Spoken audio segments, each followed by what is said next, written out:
الذي أرسله بالحق بشيرا ونذيرا وداعيا إلى الله بإذنه وسراجا منيرا.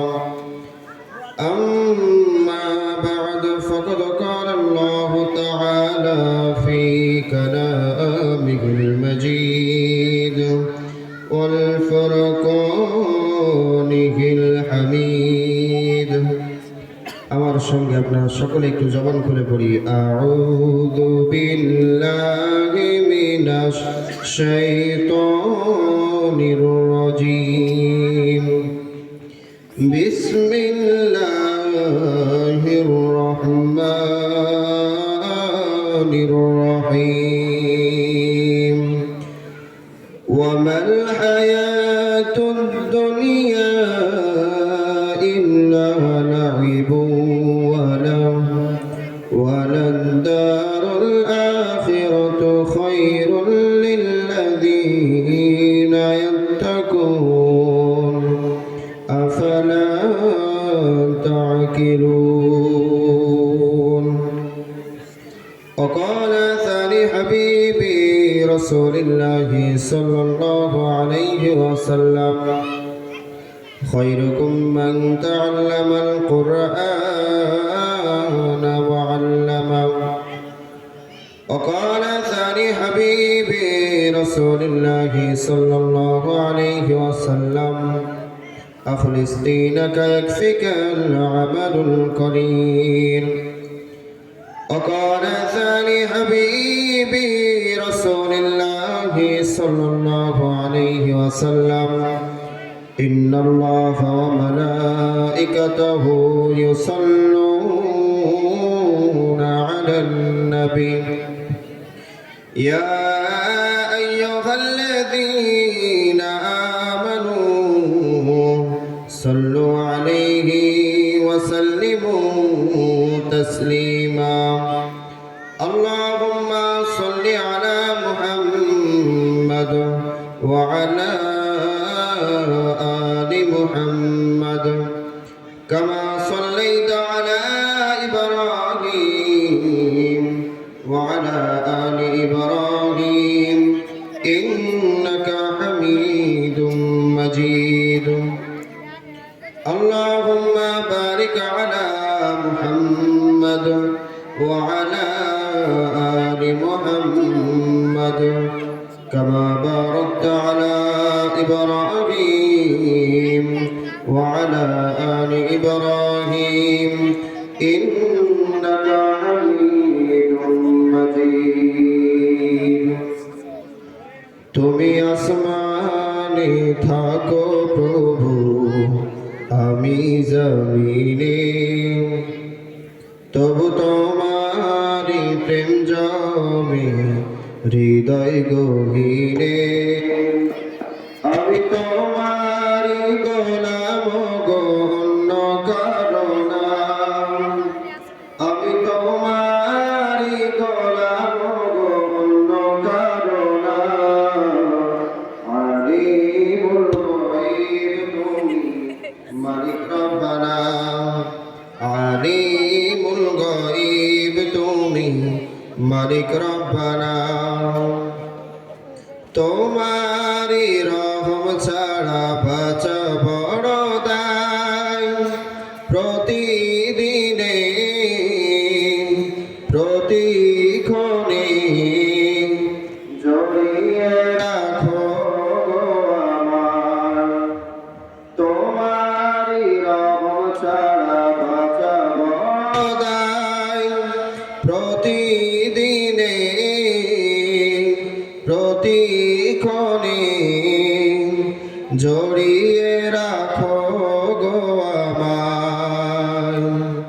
শত শত ভুল মাফ করে দাও, শত শত ভুল মাফ করে দাও, জানা কি অজানা। আমি তোমারি গোলাম গো অন্য কারো না, আমি তোমারই গোলাম গো অন্য কারো না। আলিমুল গায়ব তুমি মালিক রব্বানা, আলিমুল গায়ব তুমি মালিক রব্বানা। আলহামদুলিল্লাহ, সমস্ত প্রশংসা, যাবতীয় প্রশংসা সেই মহান আল্লাহ সুবহানাহু ওয়া তাআলার জন্য, যে মহান আল্লাহ রাব্বুল আলামিন আমাকে আপনাকে আমাদের সকলকে এশারের নামাজ আদায় করার পর একটা কোরআনের মাহফিলে আসার বসার তৌফিক দান করেছেন। আমরা সকলেই আল্লাহ রাব্বুল আলামিনের দরবারে শুকরিয়া জ্ঞাপন করছি। সকলেই পড়ি আলহামদুলিল্লাহ। লাখো কোটি দরুদ ও তাসলিমাত শান্তির ধরাবতীর্ণ হোক আহমদে মুস্তফা মুহাম্মদ মুস্তফা সৈয়দুল মুরসালিন খাতামুন নবিয়্যিন রহমাতাল লিল আলামিনের উপর। সকলেই পড়ি সাল্লাল্লাহু আলাইহি ওয়াসাল্লাম।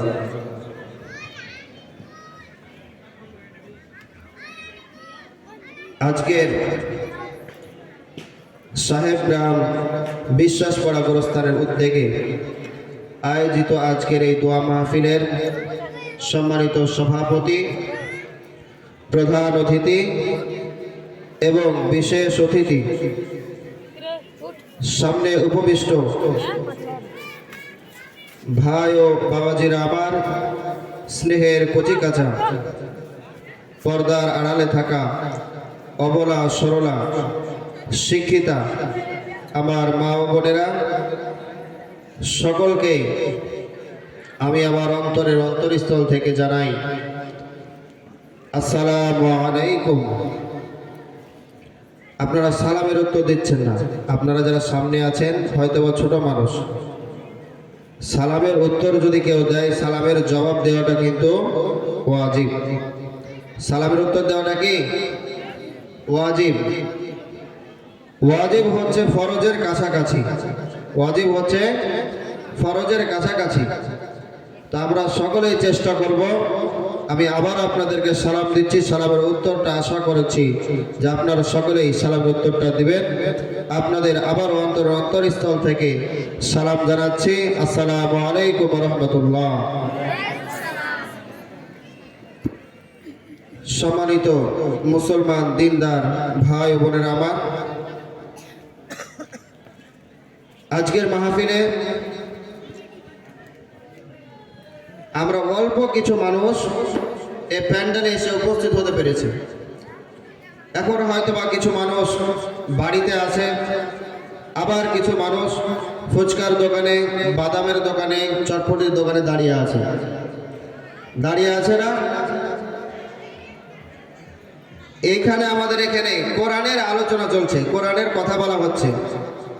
আল্লাহ রাব্বুল আলামিন কোরআনুল কারীমের মধ্যে বলেন যে যে জায়গাতে কোরআন তেলাওয়াত করা হয়, যে জায়গায় কোরআন তেলাওয়াত করা হয়, সেই জায়গায় কোরআন তেলাওয়াত মনোযোগ দিয়ে শোনা ব্যতীত কোনো রকম কথাবার্তা বলা, কোনো রকমভাবে কোনো রকম কাজ করা সম্পূর্ণটাই কি নিষেধ। এমনকি ইমাম আবু হানিফা রহমাতুল্লাহি আলাইহির মতে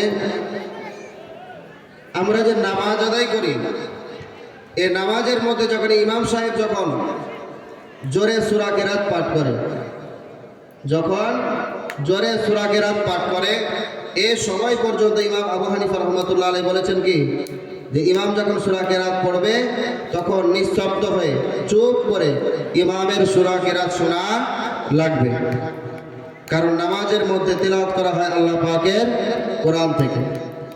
আর এইখানে যে আমরা আলোচনা করছি, এই আলোচনাটা কোথা থেকে হচ্ছে বলেন তো? কোরআন থেকে। এখানে আলোচনা হচ্ছে কি থেকে? কোরআন থেকে। এখন এই কোরআনের মাঠে কোরআনের কথা চলছে, আর আমরা যারা এদিক সেদিক কথাবার্তা বলছি, এইদিক সেদিক ফুচকার দোকানে, বাদামের দোকানে দাঁড়িয়ে আছি, আমাদের কি উচিত নয় এই কোরআনের মাহফিলে এসে একটু বসার? আমাদের কি সকলের উচিত নয় এই কোরআনের মাঠে বসার?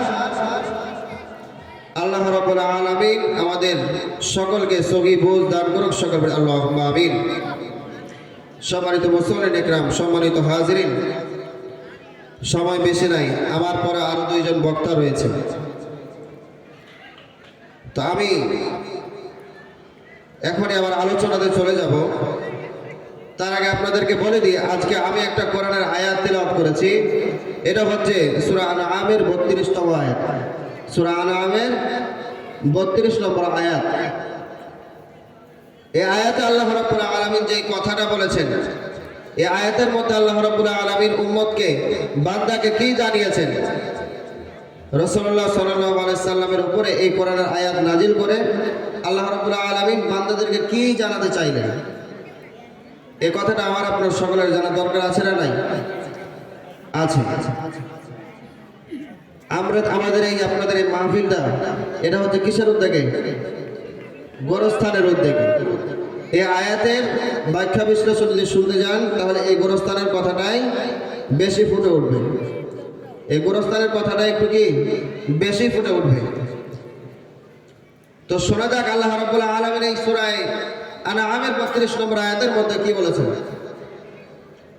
আল্লাহ রাব্বুল আলামিন সূরা আনআমের 32 নম্বর আয়াতের মধ্যে জানিয়ে দিলেন, ওয়ামাল হায়াতুদ দুনিয়া ইল্লা লাইবুন ওয়ালাদ দারুল আখিরাতু খায়রুল লিল্লাযীনা ইয়াত্তাকুন। আল্লাহ রাব্বুল আলামিন বলেন, দুনিয়ার জীবনটা খেল তামাশা ছাড়া কিছুই নয়। প্রকৃতপক্ষে আখিরাতের জীবনটাই হচ্ছে সর্বোত্তম জিনিস, সর্বোত্তম পৃথিবী।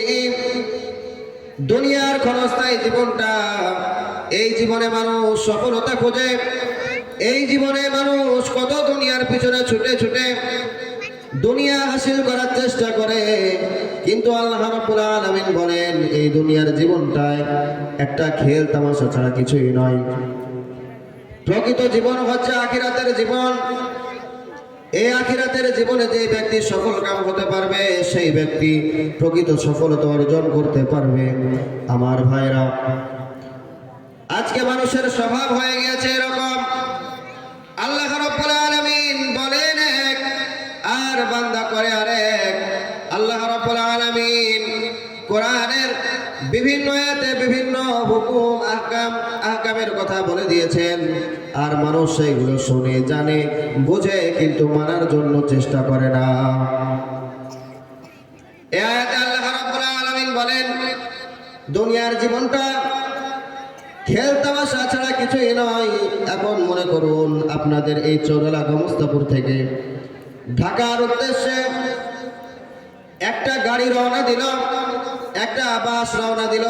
অনেকগুলো যাত্রী নিয়ে যখন বাসটি রওনা দিল, কিছুটা দূর যাওয়ার পরে চাঁপাইনবাবগঞ্জ পার হয়ে গেলাম, রাজশাহী পার হয়ে গেলাম, নাটোরে একটা জায়গায় কিছুক্ষণের জন্য বিরতি দেওয়া হলো। কারো যদি কোনো হাজত থাকে সেখানে সেরে নিবে, কারো যদি খাবার প্রয়োজন হয়, কারো যদি ইস্তেঞ্জার প্রয়োজন হয়, সেই নাটোরে যে বিরতি দেওয়া হয় সেই বিরতির মধ্যে সেরে নেওয়া হবে। সমস্ত মানুষ নেমে গেল বাস থেকে। বাস থেকে নামার পর সেইখানে একটা যাত্রী ছাউনির মধ্যে দাঁড়ালো। সেই যাত্রী ছাউনিতে দাঁড়ার পরে একজন ব্যক্তি দেখলো এই জায়গাটা কত নোংরা হয়ে আছে, অপরিষ্কার হয়ে আছে। এই জায়গাটা নোংরা হয়ে আছে, কত অপরিষ্কার হয়ে আছে। এবার সেই ব্যক্তি ওই নোংরা জায়গাটাকে ঝাড়ু দিয়ে পরিষ্কার করে সুন্দর করে জাঁকজমক করে সাজানো শুরু করলো। জাঁকজমক করে সাজানো শুরু করলো। সাজানো যখন হয়ে গেল, ওই বাসের একটা সময় নির্ধারণ করে দেওয়া ছিল। এই বাসটি নাটোরে কিছুক্ষণ বিরতি দেওয়া হবে, 10 মিনিট 15 মিনিট, বড় জোর আধা ঘন্টা সময় বিরতি দেওয়া হবে। এই আধা ঘন্টা পরে বাস ছেড়ে চলে যাবে, সঙ্গে সঙ্গে সমস্ত যাত্রীকেও চলে যেতে হবে।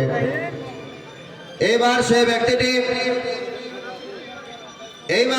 ব্যক্তিটি যে ব্যক্তিটি ওই যাত্রী ছাউনিটাকে ঝাড় দিয়ে দিয়ে পরিষ্কার করলো, সুন্দরভাবে সুসজ্জিত করে তুললো, সেই ব্যক্তিটাকেও ওই পাশে উঠে চলে যেতে হলো। এখন বলুন তো প্রিয় ভাইরা, এই যে যাত্রীবাহী গাড়িতে যে একজন যাত্রী ছিল, এই যাত্রীবাহী গাড়ির যাত্রীটা যখন সে নাটোরে যাত্রী ছাউনিতে নামলো, সেইখানে নামার পর সেই যাত্রী ছাউনিটাকে, তার সেই স্থানটাকে কত ঝাড়ু দিয়ে কত পরিষ্কার করে তুললো, পরিষ্কার করে তুললো। কিন্তু সে যদি চিন্তা করত, আমাকে যে বিরতি দেওয়া হয়েছে, এই বিরতিটা কিছু সময়ের জন্য, এটা চিরস্থায়ী থাকার জায়গা নয়। এখানে আমি 2 দিন 3 দিন থাকবো না, কোনো রাতের একটা রাতের জন্য যেখানে আমি ঘুমাবো না। এই জায়গা আমি এত পরিষ্কার করছি, এত পরিচ্ছন্ন করছি, এই পরিষ্কার পরিচ্ছন্নতা করা আমার বেকার হবে, এই পরিষ্কার পরিচ্ছন্ন করাটা আমার বেকার হবে। এছাড়াও আমি যদি এইখানে বসে যদি আমার হাজতগুলো সেরে নিতাম, আমার প্রসবের চাপ ছিল, আমি প্রসব করে নিলাম, আমার প্রসবের চাপ ছিল, আমি প্রসব করে নিলাম, আমার টয়লেটের চাপ ছিল, আমি টয়লেট করে নিলাম, আমার খাবার দরকার ছিল, আমি খেয়ে নিলাম। এই চিন্তা যদি করতো, তাহলে এই ব্যক্তিটা ঢাকা যাওয়ার পথে কোনো রকম সমস্যায় আর পড়তো না। এখন ধরুন এই ব্যক্তিরা যে ওই জায়গাটা যে এত ধুয়ে মুছে পরিষ্কার করলো, কিন্তু আধা ঘন্টা পরে তো সেখান থেকে তাকে চলে যেতে হলো, নাকি বলেন? এখন এই ব্যক্তিটাকে যেই কারণে বিরতি দেওয়া হয়েছিল, ওই জায়গাতে তো যাত্রী বলা হয় নাই, ওই জায়গাতে যখন নামানো হয়েছিল তখন বলেছিল যে কারো যদি কোনো প্রয়োজন থাকে তাহলে তার প্রয়োজনটা এখানে সেরে নিক, কারণ এই জায়গা থেকে রওনা দেওয়ার পরে আর গাড়ি থামবে না। এখন সেই ব্যক্তি এত ঝাড়ু দিয়ে এত ধুয়ে মুছে একটা জায়গাকে পরিষ্কার করলো, ওই জায়গাটা কি তার কোনো কাজে আসবে? এই লোকটা ঝাড়ু মুছে দিয়ে পরিষ্কার করার পরে যখন বিরতি শেষ, বাসে উঠে চলে গেল। কিছুটা দূর যেতে না যেতে যখন সিরাজগঞ্জে গেল, সিরাজগঞ্জে যাওয়ার পরে তার বাথরুমের চাপ এসেছে, একদিকে ক্ষুধা লেগেছে, একদিকে আবার প্রসবের চাপ। ওই ব্যক্তি এখন কি করবে বলেন? বাসকে যদি দাঁড়াতে বলে, বাস দাঁড়াবে? বাস দাঁড়াবে না। এখন বলুন যে ওই ব্যক্তিটা যে যাত্রী ছাউনির মধ্যে এত ঝাড়ু দিল, এত ধুলো, এত মুছলো, এত মেহনত করলো, সেখানে তার মেহনতটা কোন কাজে আসলো? অনুরূপভাবে আমি আপনি দুনিয়ার পিছনে ছুটছি, দুনিয়াতে বাড়ি করছি, গাড়ি করছি, কিন্তু আমাকে যে লম্বা একটা পথ পাড়ি দিতে হবে, কতটা সময়, কত বছর আমাকে কবরের বাড়িতে থাকতে হবে তার কোনো নিশ্চয়তা নাই। আমরা কেউ জানি নাকি যে আমাকে কবরের বাড়িতে কয় বছর থাকতে হবে?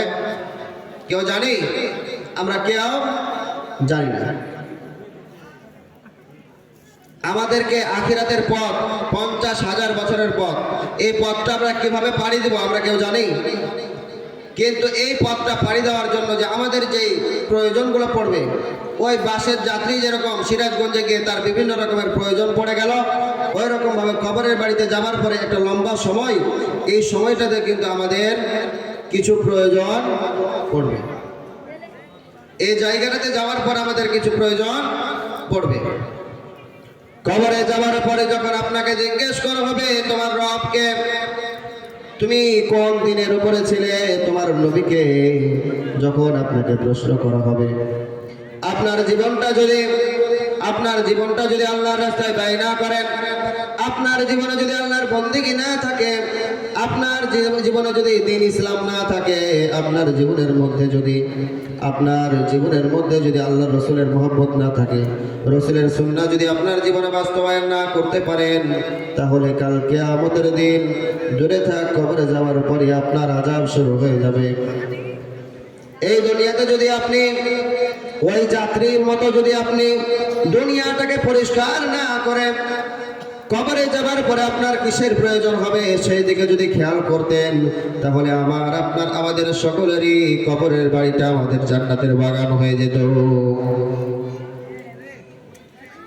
আজকে হয়তো আপনি দুনিয়াতে সফল হওয়ার জন্য কত টাকা পয়সা ইনকাম করছেন, বাড়ি গাড়ি তৈরি করছেন, ছেলে মেয়ে স্ত্রী সন্তানকে একটু ভালো রাখার জন্য, সুখে রাখার জন্য কত মেহনত করছেন, মাথার ঘাম পায়ে ফেলছেন, দিন রাত্রি পরিশ্রম করে চলছেন, কিন্তু আপনার নিজের জন্য কাল কিয়ামতের দিন আপনার কি অবস্থা হবে এই কথা একবারও চিন্তা করছেন না। কিয়ামত যখন হয়ে যাবে, কিয়ামত যখন হয়ে যাবে, আপনার মৃত্যু যখন হয়ে যাবে, মৃত্যু হওয়ার পরে যখন আপনাকে লাশের খাটলিতে ওঠানো হবে, ওই ঢাকাগামী বাসটা যেরকম নাটোর থেকে ছেড়ে যাবার পরে যেরকম কোনো জায়গায় থামবে না, ওই রকম ভাবে আপনাকে যখন লাশের খাটলির মধ্যে উঠিয়ে দেওয়া হবে, আপনার দুনিয়ার কোনো জিনিস আর কাজে আসবে না। আপনার যতই প্রয়োজন হোক না কেন, আপনার শেষ নিঃশ্বাস যদি বের হয়ে যায়, শেষ নিঃশ্বাস যদি বের হয়ে যায়, তাহলে আপনার আর কিছুই করার থাকবে না। এজন্য প্রিয় মুসল্লি ভাইরা আমার, আল্লাহ রাব্বুল আলামিন কোরআনুল কারীমের মধ্যে কি বলছেন, এই কথাগুলো যদি আমরা অন্তরের কান দিয়ে শুনি আর নিজের জীবনে বাস্তবায়ন করার চেষ্টা করি, তাহলে কাল কিয়ামতের দিন আমার আপনার চাইতে সফল কাম কেউ হতে পারবে না। আল্লাহ রাব্বুল আলামিন বলেন, ওমাল হায়াতুদ দুনিয়া ইল্লা লা'ibun ওয়া লাহব, দুনিয়ার জীবনটা খেল তামাশা ছাড়া কিছুই নয়। সুতরাং প্রিয় ভাইরা আমার, আল্লাহ রাব্বুল আলামিন আপনাকে দিনে রাতে 24 ঘন্টা সময় দিয়েছে।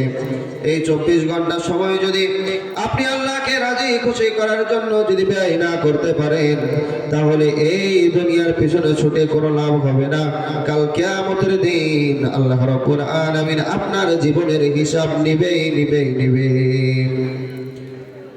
রাসূলুল্লাহ সাল্লাল্লাহু আলাইহি ওয়াসাল্লাম বলেন, কাল কিয়ামতের দিন আল্লাহ রাব্বুল আলামিন প্রত্যেকটা বান্দাকে আদম আলাইহিস সালাতু ওয়াস সালাম থেকে শুরু করে প্রত্যেকটা বান্দাকে কিয়ামত পর্যন্ত যত মানুষ আসবে, প্রত্যেকটা মানুষকে আল্লাহ রাব্বুল আলামিন 5টা প্রশ্ন যতক্ষণ পর্যন্ত না করবেন, ততক্ষণ পর্যন্ত কেউ এক বিন্দু সামনেও এগোতে পারবে না, পেছনেও আসতে পারবে না। কি সেই 5টি প্রশ্ন? আল্লাহ রাব্বুল আলামিন কাল কিয়ামতের দিন আমাকে আপনাকে আমাদের সকলকে জিজ্ঞাসা করবেন, ও আমার বান্দা, তুমি তোমার জীবনকালটা কোন পথে ব্যয় করেছো? তোমাকে যে আমি 10 বছর, 20 বছর, 40 বছর, 50 বছর, 100 বছর হায়াত দিয়েছিলাম, একটা জীবনের সময় দিয়েছিলাম, এই সময়টা তুমি কোন পথে ব্যয় করেছো? তখন যদি আপনি আমাদের দৈনন্দিন জীবনের রুটিন বলতে শুরু করি, আমি সকালবেলায় 8টার সময় ঘুম থেকে উঠতাম, ঘুম থেকে উঠেই কাজে চলে যেতাম, কাজ থেকে আবার আসতাম 12টার সময়, 12টার সময় আসার পর গোসল করে সুন্দর করে পোশাক পরে খাওয়া দাওয়া করে আবার আমি বাইরে চলে যেতাম।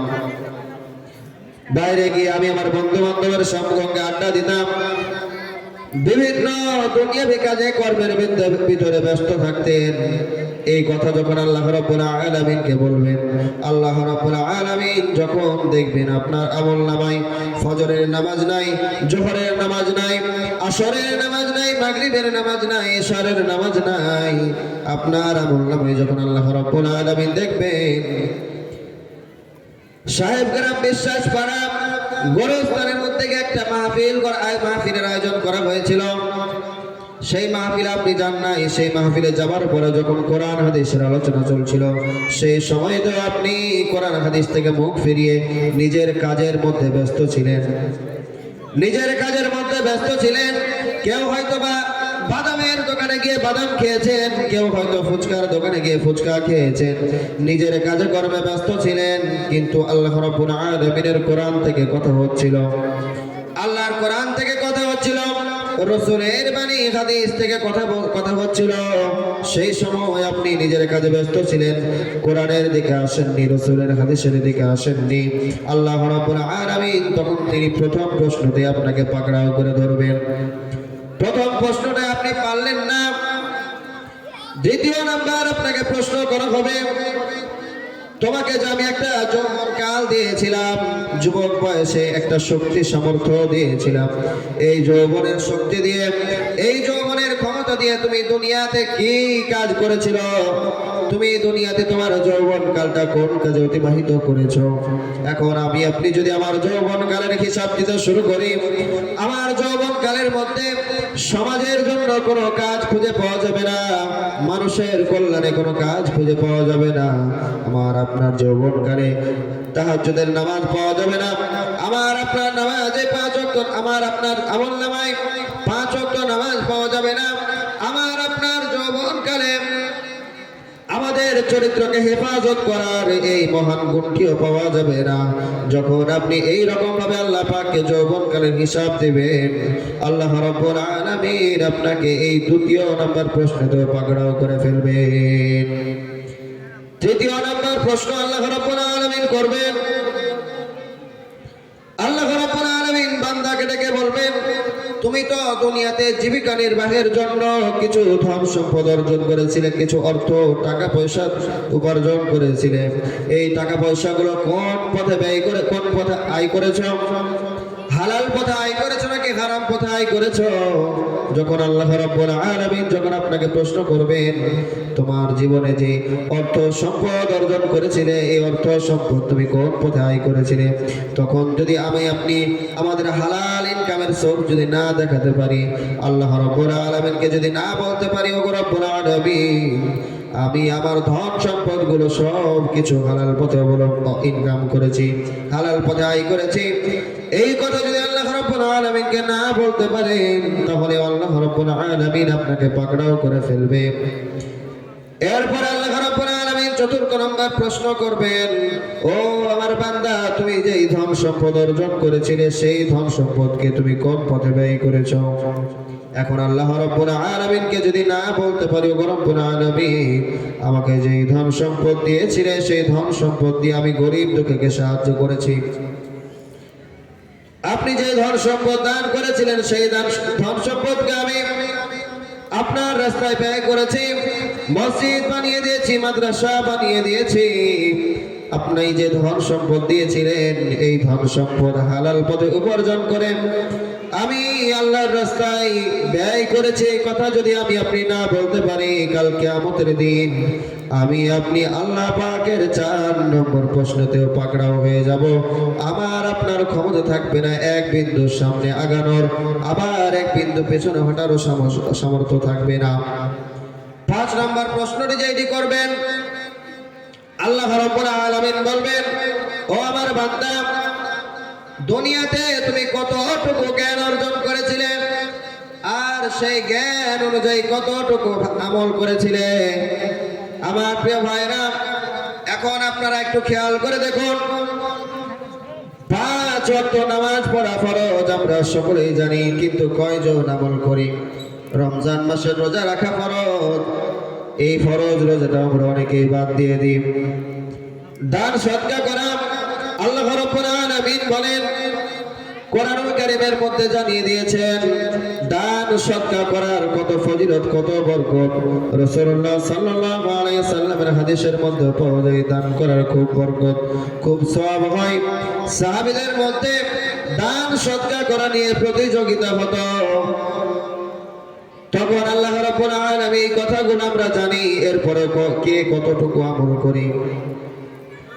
5 ওয়াক্ত নামাজ পড়া ফরজ, এই কথা জানার পরেও যারা আমল করি না, কাল কিয়ামতের দিন আল্লাহ রাব্বুল আলামিনের 5 নম্বর প্রশ্নেও যখন আমরা আটকে যাব, 5 নম্বর প্রশ্নেও যখন আমরা আটকে যাব, আল্লাহ রাব্বুল আলামিন কাল কিয়ামতের দিন আমাকে আপনাকে একটু সামনে এগোতে দিবে না, একটু পিছনে সরে আসতে দিবে না। আমার ভাইরা, প্রথমেই যে আয়াতটি আপনাদেরকে বলছিলাম, ওয়ামাল হায়াতুদ দুনিয়া ইল্লা মাতাউল গুরুর, ওয়ামাল হায়াতুদ দুনিয়া ইল্লা লাইবুন ওয়ালাদ দারুল আখিরাতু খায়রুল লিল্লাযিনা তাকুন। আল্লাহ রাব্বুল আলামিন যে কোরআনুল কারীমের মধ্যে বললেন, দুনিয়ার জীবনটা খেল তামাশা ছাড়া কিছুই নাই।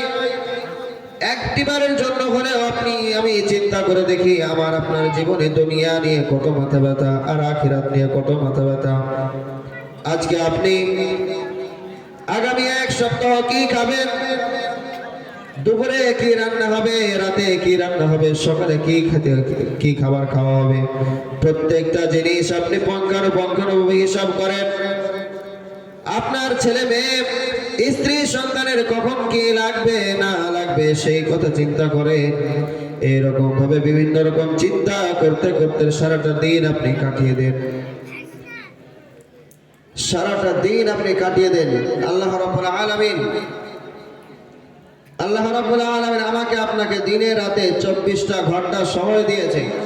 এই 24টা ঘন্টা সময়ের মধ্যে আপনি যদি 5 ওয়াক্ত নামাজটা আদায় করি, আচ্ছা বলুন তো, এই 24 ঘন্টার মধ্যে যে 5টা ওয়াক্ত নামাজ, এই 5 ওয়াক্ত নামাজ পড়তে কি অনেক সময় লাগে? কথা বলেন, অনেক সময় লাগে? আপনি যদি 5 ওয়াক্ত নামাজে গড়ে যদি আধা ঘন্টা করেও দেন, যে এই 1 ওয়াক্ত নামাজ পড়তে আধা ঘন্টা সময় লাগবে, তাহলে 5 ওয়াক্ততে কত করে ভাই? 2.5 ঘন্টা। 5 ওয়াক্ততে কত করে ভাই? 2.5 ঘন্টা। এই 2.5 ঘন্টা যে নামাজ পড়লেন, এই নামাজটা কাকে খুশি করার জন্য বলেন তো? আল্লাহকে খুশি করার জন্য, নাকি বলেন আল্লাহ রাব্বুল আলামিনকে খুশি করার জন্য। এখন একটা বিষয় একটু হিসাব করে দেখেন, যে আমাদের বাড়িতে আমাদের ছেলে মেয়ে, আত্মীয় স্বজন, অথবা আমাদের বাড়িতে যারা থাকে, হয়তোবা কারো ছেলে মেয়ে আছে, স্ত্রী আছে, বাবা মা রয়েছে, তাদের ভরণ পোষণের জন্য, তাদের মুখে হাসি ফোটানোর জন্য একটা পুরুষ মানুষ কতটা মেহনত করে? একটা পুরুষ মানুষ কতটা মেহনত করে, কতটা কষ্ট করে, দিন রাত্রি 24 ঘন্টা পরিশ্রম করেই যায়। এমন কত মানুষ রয়েছে যে প্রবাসে গিয়ে পরিবারের জন্য মা বাবা ছেলে মেয়ে আত্মীয় স্বজন সবাইকে ছেড়ে প্রবাসে গিয়ে পড়ে থাকে। কিসের জন্য? সেখানে গিয়ে কিছু অর্থ উপার্জন করবে, সেই অর্থ দিয়ে কি করবে? ছেলে মেয়ে পরিবার পরিজনকে হাসি ফোটাবে।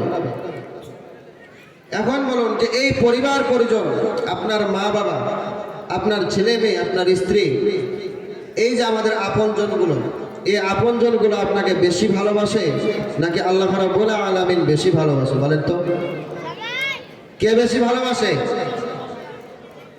সবাই বলছে না, কেউ মানে কয়েকজন বলছে আর কয়েকজন বলছে না। আপনার কি মনে হয় যে আমার আপনার সন্তান সন্ততির চাইতে, ছেলে মেয়ে স্ত্রী সন্তানের চাইতে আল্লাহ আপনাকে বেশি ভালোবাসে? কে বেশি ভালোবাসে? তাহলে আল্লাহ যদি বেশি ভালোবাসে, আল্লাহ যদি বেশি ভালোবাসে, আপনাদেরকে এটা একটু প্রমাণ করে দিই।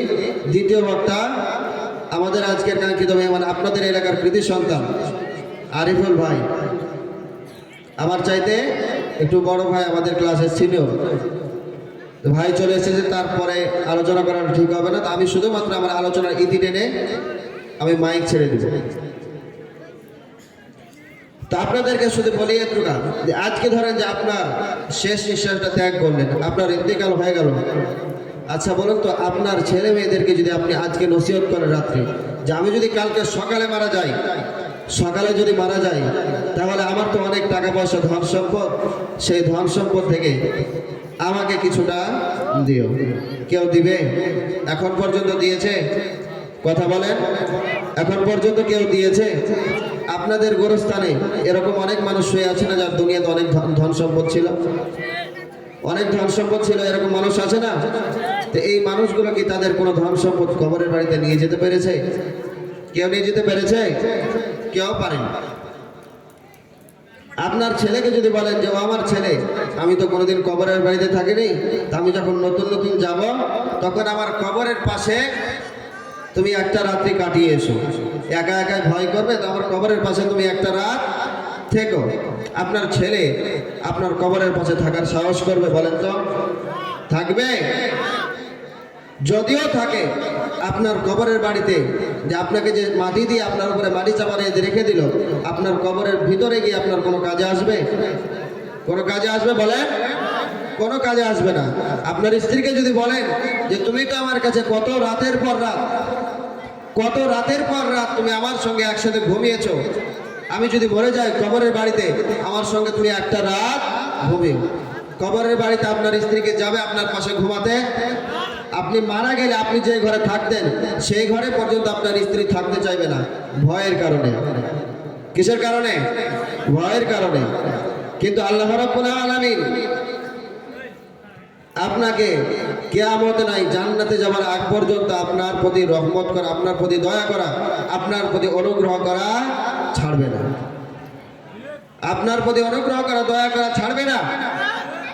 এখন এই কবরের বাড়িতে দুনিয়াতে থাকা অবস্থাতে যদি আপনার দমটা চলে যাওয়া মাত্র যদি আপনার পরিবার আপনার সঙ্গ ছেড়ে দেয়, তাহলে বলেন তো যে আল্লাহ রাব্বুল আলামিন যিনি আপনাকে কাল কিয়ামতের দিন জান্নাতে যাবার আগ পর্যন্ত ভালোবাসবেন, জাহান্নামে যদি চলে যান তারপরে আল্লাহ রাব্বুল আলামিন আপনাকে ভালোবাসবে।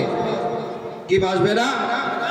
হাদিসের মধ্যে এমনটা আছে যে এই ব্যক্তি একবার অন্তর থেকে কালিমা পড়েছে, তাকে আল্লাহ রাব্বুল আলামিন তার সমস্ত শাস্তি দেওয়ার পরে একদিন জান্নাত দান করবে। তাহলে আল্লাহ রাব্বুল আলামিন আপনাকে ভালোবাসেন কি বাসেন না?